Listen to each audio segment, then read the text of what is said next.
Hi everyone and welcome back to the George Collection. I'm Rachel Rightside Blonde. Today's episode is going to be short and sweet, but I wanted to bring to you the third anniversary issue from October of 1998. This is the conspiracy issue, and right on the cover it talks about how the Pentagon spied on the president. Well, there's been a lot of news lately about the Russia hoax and a certain campaign spying on President Trump. This issue in particular has some real doozies for articles. For instance, we have Who's Covering Up the Murders of Tupac and Biggie.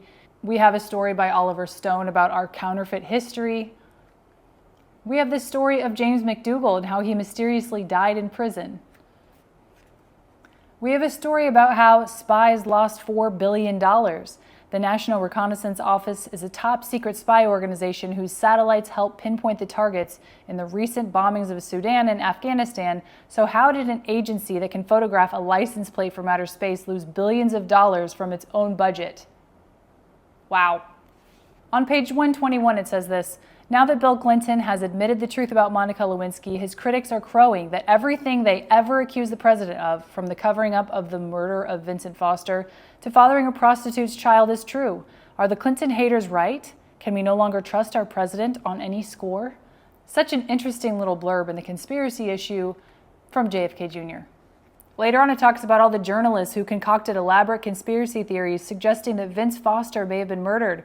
Radio host G. Gordon Liddy, columnist Bob Novak, and GOP Representative Dan Burton lent credence to a confidential informant who claimed that Foster's body was carefully laid out in Fort Marcy Park to make the death scene look like a suicide.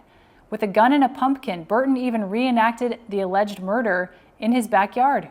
Rush Limbaugh told millions of listeners that Foster died not in the park but in a suburban Virginia condominium owned by Hillary Clinton. I read the entire article by Oliver Stone about our counterfeit history in another episode of the George Collection, and I've also read the Tupac and Biggie article as well. But in this issue, there's also a story called The Tale of the Shadow Chaser. Human Charles Radford was at the center of one of the most extraordinary scandals of all time. He spied on the Nixon White House for the Joint Chiefs of Staff. Now, in an exclusive interview, Radford recalls the years when he served as the Pentagon's deep throat. Is it a coincidence that JFK Jr. put this many conspiracy theories in one issue of George magazine? I don't think so. It makes you wonder how long the Pentagon's been spying on the presidents. Do they only spy on presidents they don't like, or just the ones that are taking down the deep state?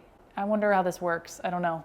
If you are interested in getting some of the old George magazines, the original ones from the 90s, this is one of my favorite ones. Actually, any of the anniversary issues are amazing, but this one's awesome because it has a ton of awesome conspiracy theories in one issue of George magazine.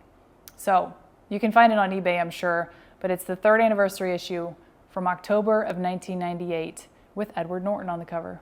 That does it for this episode of the George Collection. Thank you so much for watching. Have a great week, and I'll see you next time.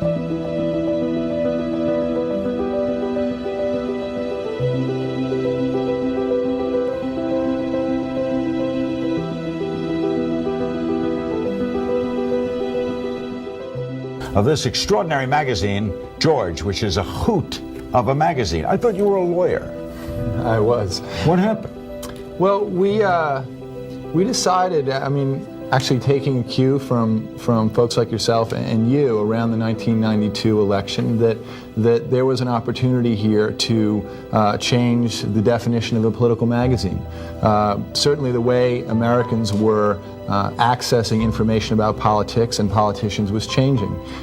Candidates were appearing on late night talk shows, on talk radio, on sitcoms, and there was a kind of a leveling process, and while the rest of media clearly had caught up with that, we felt that political magazines per se hadn't. Your mother was a hell of an editor at Doubleday. That's what I hear. Would she have liked George? I think she would have.